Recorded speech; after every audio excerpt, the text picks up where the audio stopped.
Caitlin Clark's power play. How one rookie is forcing the WNBA to change. The WNBA thought it knew what it was getting with Caitlin Clark, a once-in-a-generation scorer, ratings magnet, and the face to finally push women's basketball into the mainstream. What it didn't anticipate was the power of her representation. Behind the scenes, Clark's team is leveraging the league's own collective bargaining agreement, CBA, to push demands that could reshape the WNBA itself. Clark entered the league not quietly but explosively. Before her first game with the Indiana Fever, she had already sold more jerseys than most veterans. Her college games broke viewership records, arenas sold out, and ESPN replayed her logo threes endlessly. The league needed her, and she knew it. But while the spotlight focused on her play, the real maneuvering happened off the court. Enter Lindsay Kagawa-Colas, Clark's agent and head of Wasserman's women's division. Colas has represented legends like Sue Bird and Diana Taurasi, but Clark is her crown jewel.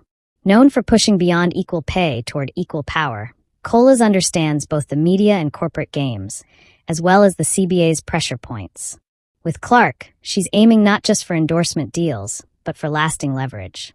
The 2020 CBA improved pay and travel, but it also created openings for players like Clark. Its marketing clause allows off-court income through league partnerships. Yet Clark generates more attention than the league itself, raising questions of who controls her brand. Expanded player movement protections, meant to help athletes, could be used to force favorable contract terms or even relocation. And the unresolved debate over charter flights could tilt in Clark's favor if framed as a matter of safety and fairness. Insiders say her team is already testing limits. Rumors suggest requests for partial control over media rights, guaranteed charter flights for select games, and outsized influence on team marketing.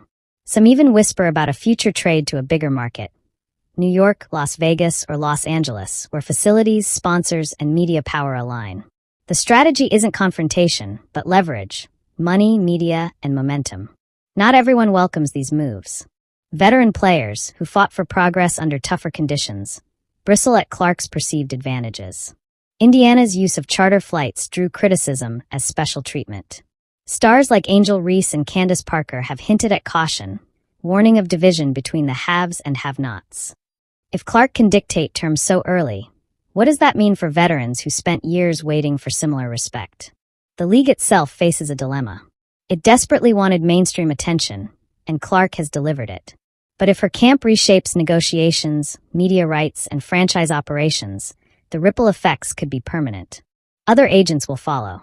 Future college stars will demand custom clauses. Teams will need to rethink payroll and infrastructure. Sponsors, too, are split. Nike is fully invested in Clark, pushing her as the centerpiece of women's basketball, while other partners worry about alienating the rest of the player pool.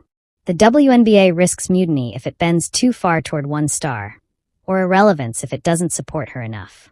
What Clark and her agent are doing is more than negotiation.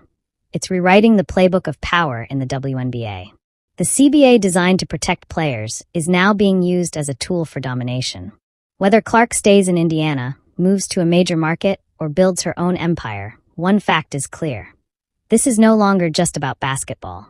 It's about who truly runs the league, and the answer may no longer be the owners.